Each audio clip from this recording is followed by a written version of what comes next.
Salut, moi c'est Cindy, je suis calorifugieuse. Moi, c'est Max, opérateur de machinerie lourde. On est deux travailleurs de la construction. On entend plein de choses dans les roulottes. C'est pour ça qu'on est allé chercher des experts pour répondre à ces questionnements-là. De là est sortie l'idée du podcast Discussion de roulotte.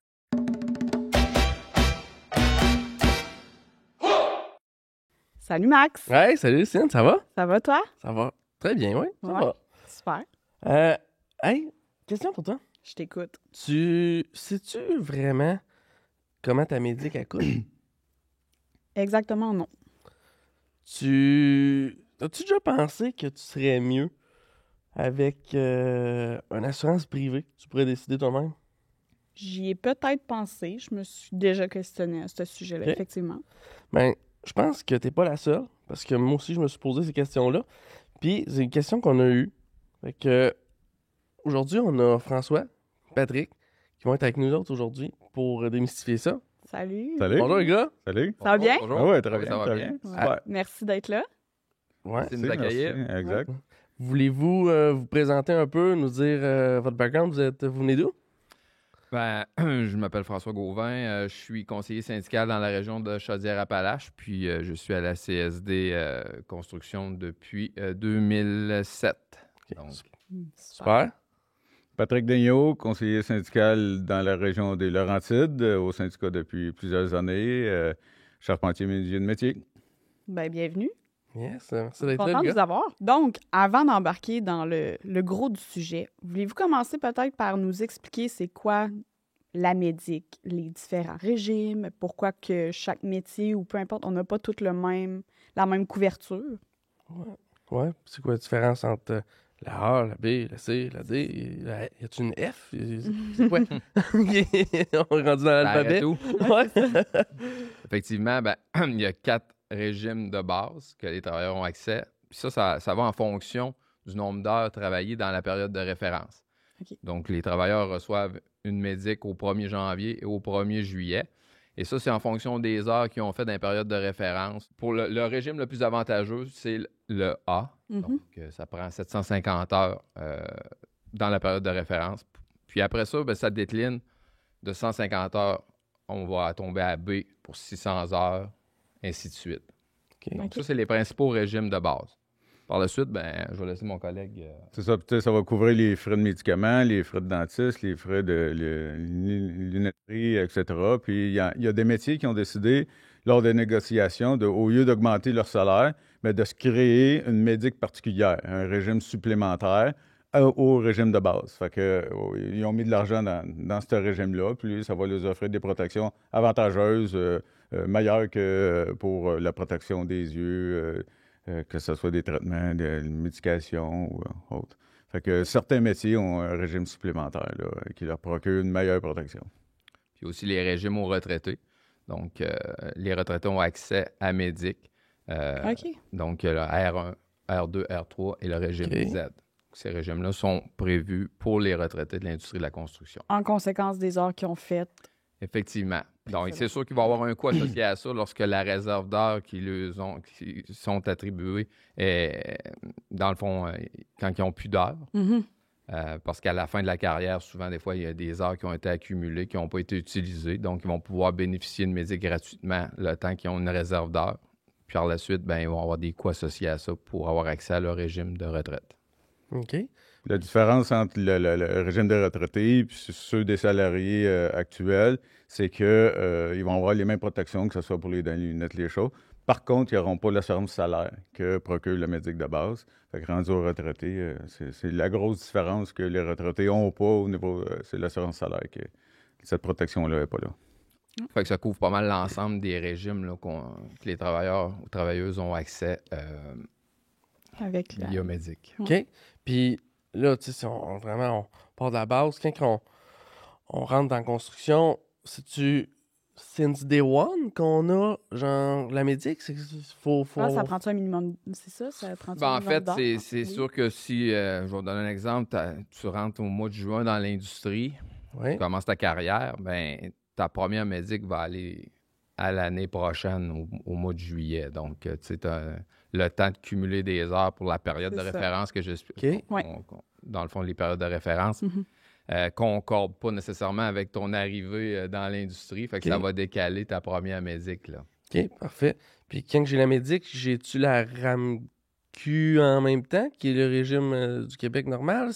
Ça vient prendre la place? Quand il nous est proposé une assurance, c'est l'assurance qui prime et non la RAMQ. Fait que OK. vu que la médic est proposée aux salariés, c'est la médic qui va primer sur les assurances. OK, super, super. Les métiers qui veulent bonifier ces choses-là, on peut-tu avoir un exemple de ces métiers-là? C'est-tu les opérateurs, c'est-tu les charpentiers? C'est qui c'est-tu la majorité? Non, Régime c'est bonifié. plusieurs métiers. Il peut y avoir les charpentiers, il peut y avoir les opérateurs, les couvreurs, fer blancs, mécaniciens d'ascenseur, électriciens, plombiers. OK, il y en a Fait que plus. il y en a il y a une belle liste là, de Ouais. gens qui ont décidé de mettre de l'argent de côté puis s'offrir une meilleure protection. Fait que- Fait qu'en fait, là, c'est une lettre supplémentaire qui va être ajoutée. C'est ça, régime que- AB, mettons. C'est ça. Ben, on va prendre par exemple charpentier-menuisier, donc AJ. Fait que OK. c'est le régime spécialisé des charpentiers-menuisiers. OK, Donc, OK. c'est la lettre là, qui suit le régime de base. parfait, super. Il faut avoir travaillé dans le bon secteur. Si on travaille dans le résidentiel, on n'a pas cette protection-là supplémentaire. Là. C'est dans le secteur commercial. Là. Tout dépendant de la convention collective qui a été négociée, c'est là que les heures vont s'accumuler pour les travailleurs qui ont œuvré dans tel secteur. C'est ça. OK, donc le secteur d'où est-ce que... Le secteur d'activité est important, OK, OK, ça joue là-dessus. effectivement. parfait. Puis, Ouais, tu peux y aller. on le sait qu'il y a une partie de notre paie, en fait, de déduction qui sert à payer la médic. Est-ce que c'est tout nous qui apaise tout à nos charges à l'employé, en fait? Ben, veux-tu, Jean? Oui, vas-y. Ben, historiquement, c'était à la charge de l'employeur, mais depuis la dernière négociation, pour assurer la pérennité du régime, dans le fond, il y a une cotisation salariale qui est ajoutée. Donc, les travailleurs-travailleuses ont commencé à payer médic depuis 2021. Donc, avant ça, là, c'était à la charge à 100% de l'employeur. OK, mais là, c'est nous qui le paye. Non, c'est Au une complet. infime partie pour OK. l'instant. Donc, effectivement, là, si vous regardez, là, vous allez voir la cotisation salariale sur votre relevé de paie. Là. Puis si jamais vous avez des interrogations par rapport à ça, à votre relevé de paie, puis à savoir combien vous en payez, au cas par cas, vous pouvez communiquer avec nous. Ça va nous faire plaisir de vous l'expliquer comme il faut. Là. C'est pas tout pareil pour tout le monde, en fait. C'est ça. Ben, c'est en fonction du nombre Dépendamment d'heures c'est ça. que tu vas travailler. Dépendamment du régime. OK. Effectivement. OK. Super. Mm. Tantôt, je reviens un peu sur un sujet que vous avez effleuré. Vous avez dit, quand on tombe retraité avec le nombre d'heures en réserve, ces choses-là, Mhm. on peut avoir des heures en réserve avec la médic qui... Oui, c'est que si moi, dans ma période de référence, j'ai fait au-delà de 750 heures, tantôt on l'a dit, ça prenait 750 heures pour Ouais. avoir la meilleure protection, d'être dans le A. Si j'en ai fait 850, j'en ai 100 qui s'en vont en banque. OK. Fait que cette banque-là peut s'accumuler à chaque période de référence. Fait que si je vais au-delà de la protection, au-delà de ce qui est demandé, fait que cette réserve-là, elle s'accumule. Fait qu'au fil du temps, cette réserve-là peut monter à 1000 heures, 2000 heures, 3000 heures, 5000 heures. Il y en a qui ont 10 000 heures dans la réserve parce qu'ils vont travailler 10 000 heures par année. Non, Mais tu sais, qui vont travailler, je sais pas, moi, Ils vont 2000 cumuler, heures, dans le 3000 fond. heures par Ouais. année. Alors, ces gens-là, ben, ils ont une belle banque en réserve. Là. Cette réserve-là, si tu me permets, est importante parce que si jamais il arrive une période de référence où ce que tu vas faire un petit peu moins d'heures, fait que ça va te permettre aussi de pouvoir garder ton régime. OK. Ah, c'est ça. Fait que tu peux Euh, piger dedans. Là. C'est une... Ben, c'est pas en pas toi banque. qui va le faire, ça va se faire automatiquement dans le fond, mais ça peut pas te permettre d'avoir accès à un nouveau régime, un meilleur régime. Exemple, si tu as B, tu ne monteras pas à A avec ta réserve. OK. Mais ouais. si tu as la B, mais au lieu de descendre à C, ben, ils peuvent prendre une partie de tes réserves pour assurer que tu gardes ta B pour ton prochain 6 mois. Donc, c'est quand même intéressant. Là. Oui. C'est Oui, parce qu'il y a des métiers comme couvreur, opérateur, qui travaillent saisonniers, qui vont faire plusieurs heures pendant une période de 6 mois, puis l'autre période de 6 mois, ils en travaillent moins, période hivernale. Fait que c'est là que ça leur permet de conserver une bonne protection. Oui, effectivement. Pour les travailleurs saisonniers, là, c'est vraiment... Avantageux. Ouais. Oui, Parfait. c'est une mécanique qui permet justement d'assurer d'avoir une bonne couverture durant toute l'année. Puis là, je me pose la question, est-ce que on peut dire, hey, moi, je voudrais avoir le régime C. Je voudrais rester avec le C puis mettre plus d'heures en banque. C'est quelque chose qu'on peut faire ou on est obligé de dire, si j'ai fait 800 heures, je suis obligé d'avoir la A. Je peux pas dire, regarde, moi, j'ai j'ai 26 ans, je suis en top shape, ça me sert à rien de Je n'ai dépenser pas de des besoin, heures. j'en prends pas de pilule, C'est ça. j'ai pas d'enfant, mot dentiste de temps en temps. Puis... Ouais, ça me sert à rien de dépenser des heures de médic en ce moment. Je peux-tu les mettre plus en banque? Pour quand je vais en avoir besoin? Je sais pas. Je pose la Ça serait le question. fun d'en parler, mais non, on peut pas faire ça. C'est par règlement, là. Dans le fond, on y va avec les heures travaillées, heures cotisées, heures en réserve, puis on est assuré selon ce qui est appliqué. Ouais. Fait que vous avez pas les travailleurs travailleuses n'ont pas le pouvoir de choisir son régime en fonction de ses besoins Ses besoins. personnels. Là. C'est pas comme ça que ça fonctionne. Là. Je comprends. Il faut suivre le nombre d'heures qu'on a faites dans la période. Effectivement. Puis, ben, c'est sûr que le but, c'est de faire le plus d'heures possible, avoir le meilleur régime, puis avoir une plus grosse réserve d'heures possible aussi également. Mhm. Donc, Une autre petite question. Je suis en construction. Mon conjoint est en construction. Les deux, est-ce qu'on doit payer chacun notre médic? Est-ce qu'on embarque sur le même régime? Y a-t-il un avantage, désavantage? C'est quoi la meilleure avenue à entreprendre pour ça? Ben, dans le fond, je pense que ça devient premier payeur, deuxième payeur. Si toi, tu as un régime qui te procure 90 de remboursement des frais ou de protection, il va rester un 10 que ton conjoint va pouvoir bénéficier pour être remboursé parce que lui aussi est assuré. Mais même à ça, si ton conjoint n'était pas dans l'industrie, les conjointes peuvent être assurés là, via les salariés. Alors, je pense qu'il y aurait un 100 de la facture qui serait remboursée. Fait que c'est un plus, mais effectivement, c'est une belle opportunité qu'il y ait les deux travailleurs là, qui cotisent là, dans la médic. il n'y a pas possibilité qu'un des deux cesse de cotiser. C'est ça, c'est pas possible de faire, ben moi, je vais arrêter de me payer ma médic. Pas besoin, je vais embarquer sur celui de ma blonde vu qu'on a à peu près la même. OK. Ouais. Et on est obligé de l'avoir. Quand on est deux, un couple, les deux travaillent dans l'industrie. Ben, tu sais, c'est comme, je pense, n'importe quelle assurance. Peut-être qu'on n'aura pas de besoin dans les prochaines années de cette assurance-là, mais la journée qu'on va avoir besoin, justement, de traitement, de protection ou d'une paire de lunettes parce que notre vue change, ben, on va être bien heureux de l'avoir, cette protection-là. Il faut penser que c'est une assurance avec tout le monde, que tout le monde en bénéficie. Je pense que c'est un beau produit, c'est une belle assurance qui est offerte. Avec les années, elle s'est bonifiée. On pourrait penser que c'est réduit, mais je pense que c'est bonifié. On sait que les médicaments, les coûts, tout a augmenté. Puis quand on sait qu'on rembourse 90 à 80-70 des factures, je pense que c'est une très belle assurance, une très belle protection. Également aussi, ben, en fait, lorsqu'on a accès à un régime privé d'assurance, ben, on est obligé d'en bénéficier puis d'y contribuer. Donc, OK, super. Puis justement, ben là, tu as parlé un peu de ça. Tu dis que ça s'est bonifié. On entend des fois dans les roulottes, ces chantiers, que c'est le contraire. C'est un peu plus un sujet chaud. C'est ça qu'on aurait peut-être perdu pour ce qu'on paye. Voulez-vous peut-être faire du chemin un peu là-dessus, dire la réalité, c'est quoi qui se passe? Est-ce que...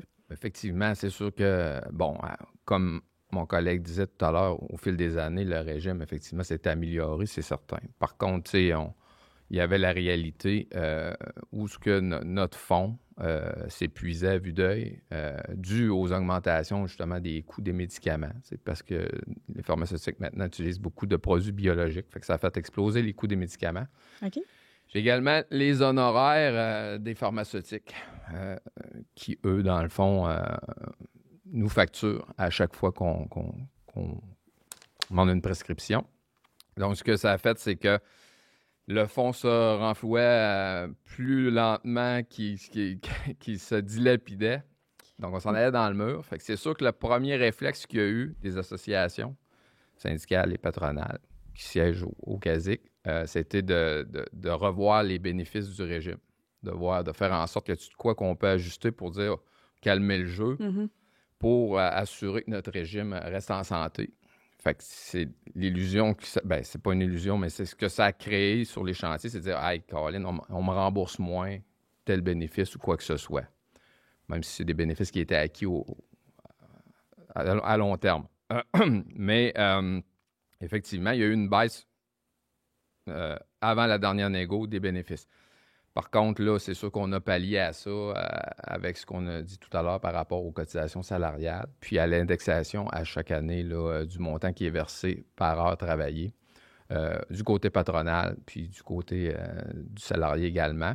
Puis ça fait en sorte qu'on assure la pérennité de notre régime là, de cette manière-là. Donc, au final, tu sais, avec les sommes, quand on est capable de renflouer nos coffres, ben, ça va peut-être faire en sorte qu'on va être capable d'améliorer nos bénéfices à court terme. C'est important, tu l'as mentionné, le CADIC, c'est quoi? C'est le Comité des avantages sociaux auquel les associations patronales et syndicales siègent. Tous les syndicats siègent puis décident, puis vont regarder c'est quoi les meilleures protections, comment on peut bonifier, à quel endroit. Puis même au niveau des régimes supplémentaires, c'est la même chose. Les syndicats s'assoient ensemble. Qu'est-ce qu'on peut bonifier dans celui des couvreurs, celui des opérateurs, celui des charpentiers? Justement, ils sont en travaux présentement pour essayer de bonifier parce qu'il y a des sommes qui sont dans les fonds. Puis il faut les utiliser. Là. C'est pas si moi je cotise aujourd'hui, ben je vais en bénéficier aujourd'hui. Je veux pas que ça soit ceux dans 20 ans qui vont en bénéficier parce que j'ai cotisé. Puis, tu sais. Fait que moi, je pense que c'est une belle plateforme auquel c'est patronal syndical. Là. On pense souvent que c'est la CCQ qui décide tout, là, la Commission de la construction du Québec qui décide tout, mais non, c'est patronal syndical. Puis c'est vraiment nous qui avons à prendre les décisions puis améliorer chacune des plateformes ou des assurances. Ouais. OK. C'est du stock. Ouais. C'est du stock, mais c'est clair, puis je pense que c'est quand même assez important là, d'en parler. Là. C'est ça, il y a quand même une certaine incompréhension. Il y a beaucoup d'incompréhension face à la médic, je pense, envers tous les travailleurs, travailleuses. Ouais. Là, C'est sûr que les gens, puis souvent, on l'entend sur ces chantiers, tu sais, c'est que les travailleurs vont blâmer peut-être d'autres travailleurs de dire, bon, il y a eu de l'abus, tu sais. Il y en a qui ont... il y en a qui ont essayé de frauder un peu. C'est ça. Puis les analyses nous démontrent qu'effectivement, oui, il peut en avoir eu, mais c'est pas le gros du problème là, qui a fait en sorte là, qu'on en est venu à être obligé de négocier une cotisation salariale là, pour assurer la sauvegarde du régime. Là. Ouais. Fait que c'est quand même un point important parce que c'est beaucoup ce qu'on entend. T'sais, le monde, ils ont abusé, tu sais.